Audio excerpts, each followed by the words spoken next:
Hey guys, how you doing and welcome back to the channel. Today I'm bringing you my full in-depth review of Motorola's latest budget-friendly 5G smartphone, and that's the Moto G86. Now I've been using it for the last couple of days and there's a lot to like, especially for that price. We'll talk the battery life, about the display and the audio, specs and the design, some of the new features, performance and gaming, and most importantly about the cameras. So if you're looking for a solid mid-ranger in 2025, this one might be it. So let's dive in. So starting with the design, and the Moto G86 looks and feels more premium than its price suggests. The frame is made of plastic with flat edges and the back features a soft textured vegan leather finish that's surprisingly grippy.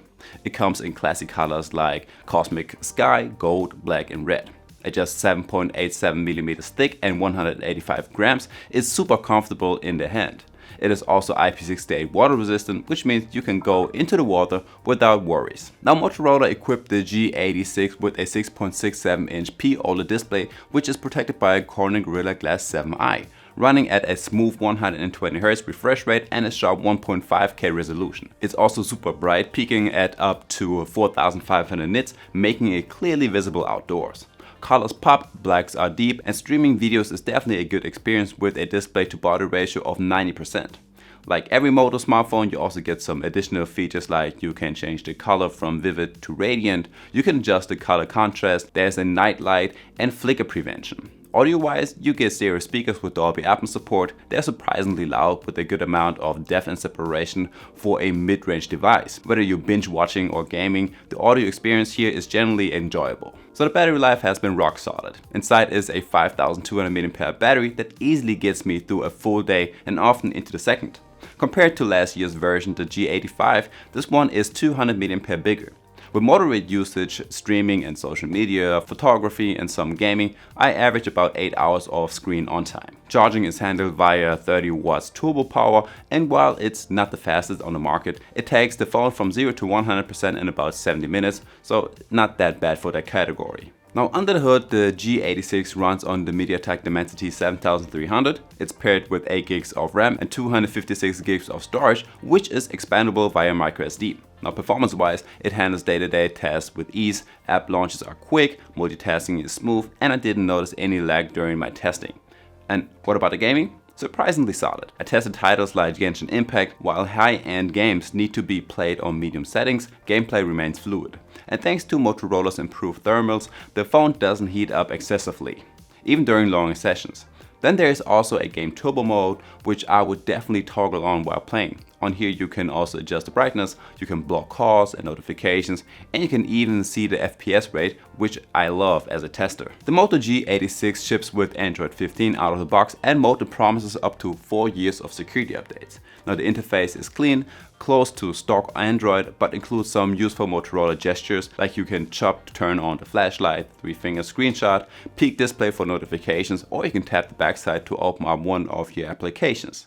In here you can also personalize your display, and you can change the lock screen, change themes and the font style, and you can also change the fingerprint animation. By the way, the fingerprint sensor worked great and is very responsive. You also get the Moto Secure and Family Space, ideal for parents setting up a phone for the kids. And what I also like is that there aren't so many pre-installed apps as with other smartphones. Now as for the storage, this phone comes with 256 gigs of internal storage, and only 18 gigs are used up by the system, which is actually not that bad. Now something that you're not going to find on this smartphone right here are any AI features. Now let's talk about the cameras, because this is where Motorola really stepped up. The Moto G86 features a dual camera setup with a 50 megapixel main sensor with quad pixel technology and OIS, and there's an 8 megapixel ultra wide lens, which is also used for macro shots. And on the front you have a 32 megapixel front facing camera for selfies, doubling the megapixels from last year's version. Video wise, the main camera can shoot videos in 4K resolution at 30 FPS, and the front camera is just as good.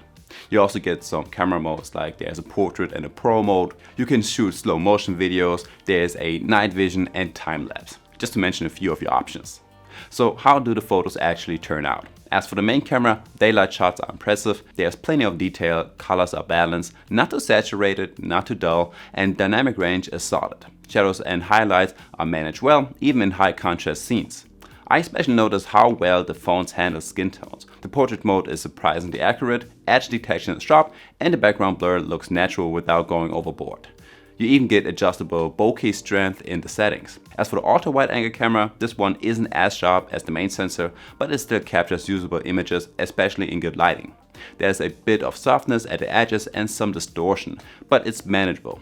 What I also like is that Motorola allows macro shots using the ultra wide, which adds versatility without stuffing in a weak dedicated macro lens. The front-facing camera is solid, daytime selfies are bright and well exposed with nice facial details. Portrait selfies also look pretty convincing with good background separation. So to wrap it all up, the Moto G86 5G is a fantastic all-rounder in the sub 300 segment. You're getting a vibrant OLED display, dependable battery life, smooth performance for most tasks, clean Android with useful extras, and a surprisingly capable camera setup, especially that main 50 megapixel sensor.